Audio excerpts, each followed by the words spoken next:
Oke, assalamualaikum warahmatullahi wabarakatuh. Bismillahirrahmanirrahim. Alhamdulillahirabbil alamin. Asyhadu an la ilaha illallah wa asyhadu anna Muhammadan abduhu wa rasuluh. La haula wala quwwata illa billah. Habis olahraga sekitar 20 menit berkeringat. Langsung pakai baju. Ingin menjawab pertanyaan dari beberapa teman. Seger. Enak. Ini ya, saya di Facebook ada beberapa pertanyaan. Ada dari Ibu Gemi Setiti hati-hati. Ada dari Aja Masita, Scorpio, dari Bu Nur, Rani Triple, Mohfikra, dari PAC PIS, Ibu Siti Azhara, Bapak Aris, Ibu Irma Suryani. Nah, ini mohon maaf ya, ibu-ibu, sahabat-sahabat yang dimuliakan Allah. Bismillah, saya akan menjawab satu persatu ini dari pertanyaannya Ibu Gemi Setiti hati-hati. Mohon maaf kalau kurang tepat ya Ibu atau Bapak, ini akunnya atas nama Gemi Setiti hati-hati. Mata sepet pedes kalau menjelang maghrib, Pak, sedikit blur kadang. Nah, yang perlu diperhatikan ya Ibu dan Bapak sekalian yang dimuliakan Allah. Teman-teman yang mengalami anxiety psikosomatis, asam lambung, itu banyak yang bercerita atau mengeluhkan tentang mata ngeblur ataupun matanya rasanya sepet, kayak nggak nyaman. Nah, perlu disadari juga Ibu dan Bapak sekalian yang dimuliakan Allah Subhanahu wa Ta'ala. Pada saat teman-teman, Ibu Bapak mengalami anxiety psikosomatis, itu level energi Ibu dan Bapak semuanya itu dalam posisi yang kurang optimal. Nah, kurang optimal. Kenapa? Kalau ibarat handphone ya, ketika diibaratkan satu perangkat handphone, itu ketika digunakan untuk live streaming di YouTube, ataupun live di Facebook, ataupun live di Instagram, itu pemakaian baterai, daya baterainya akan lebih boros daripada ketika digunakan hanya untuk WhatsAppan, ya, atau untuk chat. Nah, Ibu dan Bapak sekalian yang dimuliakan Allah, mohon maaf ya Kak Mas-masan, habis olahraganya. Nah, namun ketika Ibu dan Bapak misalnya level energi saat ini, cas energi Ibu dan Bapak sekalian saat ini misalnya itu berada di level 70%. Nah, ketika pada level 70%, kemudian cemas datang, wus, panik datang, wus. Nah, dari level energi yang 70% ini tadi itu langsung red. Nah, termakan energinya itu termakan oleh si cemas ini tadi, si panik ini tadi. Karena daya yang dibutuhkan oleh si cemas sama si panik ini tadi, itu energinya sangat besar sekali. Jadi ketika tadi level energi Ibu dan Bapak sekalian pada posisi misalnya itu level energinya 70%, ketika dipakai cemas atau si panik ini datang, wus, ini langsung bisa turun, wus, bisa jadi di bawah 50%. Nah, disitulah yang menyebabkan Ibu dan Bapak sekalian mengalami hal-hal yang gak nyaman, sensasi secara tubuh fisik yang tidak nyaman. Termasuk ketika Ibu dan Bapak sekalian sore hari ataupun siang hari itu mengalami matanya blur, sepet gak nyaman, kayak yang disampaikan oleh Ibu Gemi Setiti hati-hati ini tadi. Itu ketika sore hari. Lah ya. Karena dari pagi hari bangun tidur, ya kan, Ibu dan Bapak, Ibu Gemi ini sudah di-charge tidur entah 1 jam, 2 jam, 3 jam ataupun 4 jam.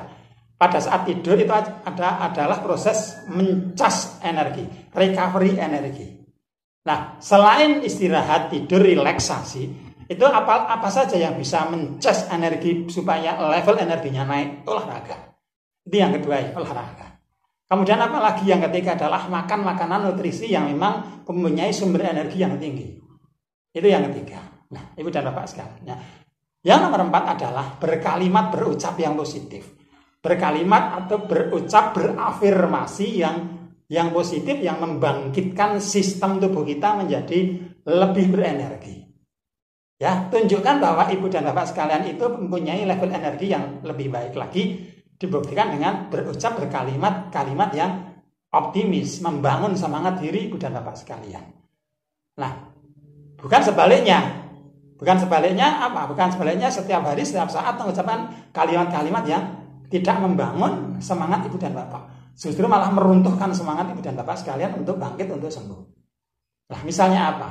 Misalnya sering berkalimat lemah, letih, lesu, ngeblur, loyo misalnya. Sering kan itu di grup-grup WA kayak gitu. Riangan lagi misalnya. Nah, coba deh itu diganti, diedit kalimat-kalimat itu dengan Alhamdulillah ya Allah. Saat ini saya masih Engkau berikan kenikmatan bisa makan enak, tidur enak ya Allah. Alhamdulillah ya Allah, saat ini saya masih Engkau berikan nikmat bisa menatap dunia ini dengan pandangan mata saya yang nyaman, enak ya Allah. Nah, diganti dengan kalimat-kalimat yang membangkitkan semangat ibu, bapak, yang membangkitkan sistem sel ibu dan bapak semuanya bangkit untuk meregenerasi dan memperbaiki sel secara sendiri, secara alami. Nah, karena apa? 4 hal ini tadi itu sangat berperan sekali dalam proses ibu dan bapak semuanya bangkit. Bukan hanya matanya sepet ngeblur itu, tapi semuanya.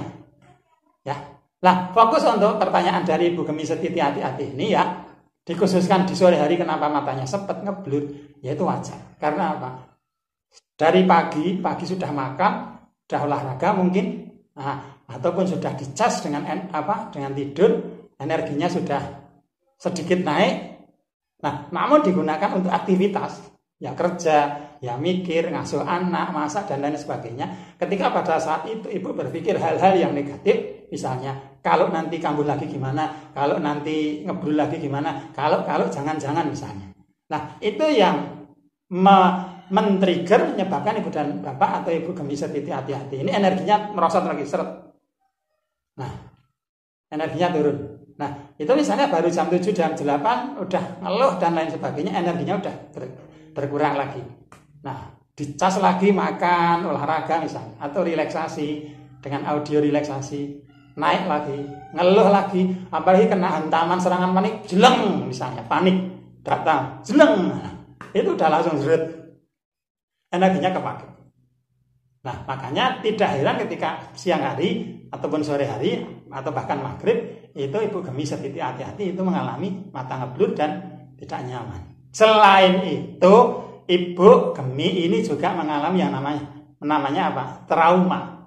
Trauma di masa yang lalu, di masa yang sudah lewat, di waktu dulu, Ibu Gemi ini pernah mengalami apa? Pernah mengalami mata ngeblur di sore hari. Makanya apa? Di pikiran bawah sadar ibu, di batin bawah sadar Ibu Gemi ini terngiang-ngiang teringat, oh kalau sore ngeblur, oh kalau sore matanya sepet misalnya. Nah, itu jadi terngiang-ngiang, teringat-ingat di batin ibu. Sehingga apa? Sehingga memunculkan pikiran-pikiran negatif yang Ibu Gemi pikirkan di benak batin Ibu Gemi, itu mungkin sudah dipikirkan dari pagi. Kalau nanti ngeblur lagi gimana nanti sore? Kalau nanti siang matanya sepet ngeblur lagi gimana? Dan apa yang terjadi? Yang terjadi ya, apa yang Ibu Gemi ini pikirkan, nah, bisa saja kembali lagi mengalami hal yang sama dengan kemarin. Kemarin ngeblur, berarti nanti sore ngeblur. Nah, ini adalah persepsi yang harus dirombak, ya, yang harus diperbaiki, yang harus dikating oleh Ibu Gemi ini. Nah, kalau misalnya kemarin ngeblur dan matanya sepet misalnya, hari ini saya memilih lebih baik lagi.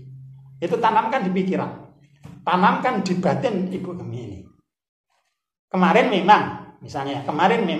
sore memang mata saya ngeblur misalnya. Tapi itu kan kemarin. Namun hari ini saya memilih mata saya lebih sehat lagi, lebih nyaman lagi. Kemarin kan kemarin, sekarang ya sekarang. Allah menciptakan segala sesuatu itu dengan kondisi dan model yang berbeda. Nah, itu tanamkan, sadarkan di dalam batin Ibu Gemi ya. Jangan berpersepsi, jangan berasumsi bahwa kejadian kemarin itu sama dengan kejadian saat ini.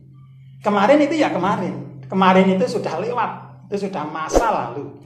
Nah, untuk saat ini adalah ya saat ini yang akan running berjalan menuju nanti dan esok.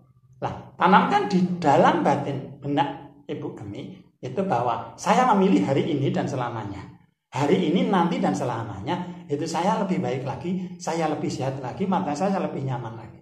Nah, itu. Jadi jangan menyamakan, jangan berpersepsi, berasumsi bahwa kemarin itu sama dengan nanti atau saat ini. Kemarin ya kemarin. Kemarin itu adalah ya kemarin. Tapi saat ini ya saat ini. Saya memilih lebih baik lagi. Saya memilih lebih sehat lagi. Saya memilih semakin sehat, semakin baik, semakin sehat, semakin baik lagi. Gitu ya, Ibu dan Bapak sekalian, khususnya Ibu Gemi ini. Yang perlu dilakukan bagaimana? Dalam mengikhtiari supaya kenangan trauma yang sudah pernah dialami itu tidak terngiang-ngiang di pikiran di saat ini atau di hari esok. Yaitu yang pertama adalah yakinkan di dalam diri batin Ibu Gemi itu bahwa hari ini saya memilih lebih baik lagi. Kemarin ya kemarin. Kemarin itu sudah lalu, kemarin itu sudah lewat. Saat ini saya memilih lebih baik lagi. Itu yang pertama.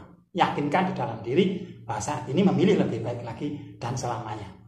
Yang kedua, lakukan proses ikhtiarnya. Tidur yang enjoy. Tidur yang bahagia. Ketika malam misalnya tidurnya bisa hanya 2 jam, 3 jam atau setengah jam, tidak apa-apa. Syukuri saja. Diterima. Nah, syukuri diterima. Kemudian di siang hari Ibu dan Bapak, Ibu Gemi bisa melakukan yang namanya relaksasi. Relaksasi dengan apa? Dengan sambil mendengarkan audio relaksasi dari saya. Kan sudah saya bagikan. Nah, itu yang kedua. Yang ketiga apa? Atur pola makan Ibu ya, Bapak ya. Jangan hanya makan makanan yang disenangi mulut. Tapi berilah asupan di tubuh ini makanan yang memang dibutuhkan untuk recovery. Nah, cukupkan makanan, asupan, nutrisi, gizi yang memang dibutuhkan untuk recovery. Jangan hanya memasukkan makanan yang disukai oleh mulut. Oh ini enak, oh ini mantap rasanya. Nah, kasih asupan gizi tubuh ini, gizi yang memang dibutuhkan. Di antaranya apa? Vitamin A, B, C, vitamin D, vitamin mineral, protein. Nah, vitamin B kompleks. Nah, setidaknya Ibu ini bisa memilih nutrisi-nutrisi yang alami. Nah, di antara nutrisi alami yang berbahan alami yang selalu saya rekomendasikan. Kenapa saya merekomendasikan apa yang sering saya sampaikan ke Ibu dan Bapak sekalian di dalam video? Karena memang saya dulu konsumsinya itu. Nah, ketika saya nggak konsumsi, saya nggak rekomendasi. Karena setiap saya cerita itu berdasarkan pengalaman apa yang saya lakukan, apa yang saya treatmentkan dulu saat saya juga mengalami hal yang sama dengan Ibu dan Bapak sekalian yang rasakan saat ini. Nah, di antara yang saya konsumsi adalah sereal. Serealnya yang kita produksi saat ini produksi massal adalah sereal Zandri. Nah, kalau dulu saya konsumsinya pecah-pecah sendiri-sendiri. Nah, di dalam sereal Zandri itu ada apa? Pati garutnya, ada begatul beras merahnya, ada susu etawanya, ada kelornya, ada pacenya, ada kulit manggisnya, ada batu saudanya, ada akar jahenya. Nah, ada vitamin lambungnya, ada sekitar 9 macam herbal yang terkandung di dalam santri sereal. Nah, kalau dulu saya konsumsinya sendiri-sendiri ini, tapi menghabiskan banyak kos. Nah, kemudian setelah saya berproses dan alhamdulillah diberikan kesehatan oleh Allah, nah, kemudian saya meramu jadi satu kemasan dari sereal santri itu, tapi terkandung di dalamnya aneka macam bahan herbal ini tadi, 9 macam herbal tadi. Nah, Ibu dan Bapak sekalian yang dimuliakan Allah. Nah, itu yang bisa kita rekomendasikan. Terus misalnya Ibu dan Bapak sekalian itu membutuhkan asupan vitamin B kompleks. Nah, B kompleks ini dibutuhkan untuk apa? Untuk merelaksasi ketegangan yang Ibu dan Bapak sekalian alami. Nah, itu bisa didapatkan dari sereal santri yang diperankan oleh apa? Begatul beras merahnya. Di dalam begatul beras merah, menurut banyak penelitian oleh para ahli dokter ataupun ahli gizi, itu memang mengandung nutrisi yang luar biasa. Makanya di dalam santri sereal itu terdapat begatul beras merahnya itu. Nah, Ibu dan Bapak sekalian, terutama Ibu Gemi ya. Nah, itu jadi lakukan 4 hal yang tadi saya sarankan. Saya ulangi, yaitu adalah 1, relaksasi, yang kedua adalah olahraga, yang ketiga beri asupan makanan, nutrisi gizi yang memang dibutuhkan oleh tubuh, ya. Yang keempat adalah berpikir atau berkalimat afirmasi positif. Semakin hari saya semakin sehat. Semakin hari tubuh saya semakin sehat, segar, bugar, bahagia. Saya berani, saya percaya diri tinggi, dan saya adalah pribadi yang tenang, damai, dan bahagia. Misalnya kayak gitu. Itu diucapkan sesering mungkin. Di setiap saat bisa diucapkan di dalam hati, tidak harus diucapkan secara lisan. Ya, jadi itu adalah cara treatment bagaimana ibu ini bisa membangkitkan level energi. Ketika energinya naik, energinya membaik, energinya tercukupi, yang namanya ngeblur, mata ngeblur, keliengan dan lain sebagainya, itu insya Allah pelan-pelan akan membaik dengan sendirinya. Ya, ibu dan bapak sekalian, terutama ibu Gemi, setiti hati-hati, namanya bagus, mantap ini. Nah, itu mudah-mudahan bermanfaat dan bisa diterapkan dan dipraktekkan. Dan silahkan ibu Gemi terutama ataupun yang lainnya, silahkan ketika mau join di mentoring online eksklusif dari saya, itu silahkan nanti baca di deskripsi. Di deskripsi di bawah video ini ada deskripsinya dan ada linknya. Silahkan bisa join di situ. Saya akan memberikan step demi step framework terapi 17 langkah, gimana ibu dan bapak semuanya bisa mengikuti step-stepnya, bagaimana bisa mendapatkan, meraih kesehatan itu dalam tempo 100 hari. Nah, itu adalah tip bagaimana ibu bangkit sehat dalam tempo 100 hari. Kenapa 100 hari? Dalam penelitian, teori penelitian, dalam waktu 90 hari itu adalah satu proses pembentukan habitat yang baru. Nah, habit baru itu akan terbentuk menjadi sebuah habit itu ketika sudah dilakukan berulang selama 90 hari. Makanya di treatment kita itu kita menyarankan 100 hari. Insya Allah ketika ibu dan bapak sekalian melakukan dengan serius, komitmen, istiqomah, 100 hari itu bukanlah waktu yang sedikit, bukan waktu yang sebentar. Tapi itu adalah waktu yang sangat berharga sekali yang bisa ibu dan bapak manfaatkan dengan sebaik-baiknya. Nah, mudah-mudahan bermanfaat. Salam sehat selalu. Saya akhiri. Wassalamualaikum warahmatullahi wabarakatuh.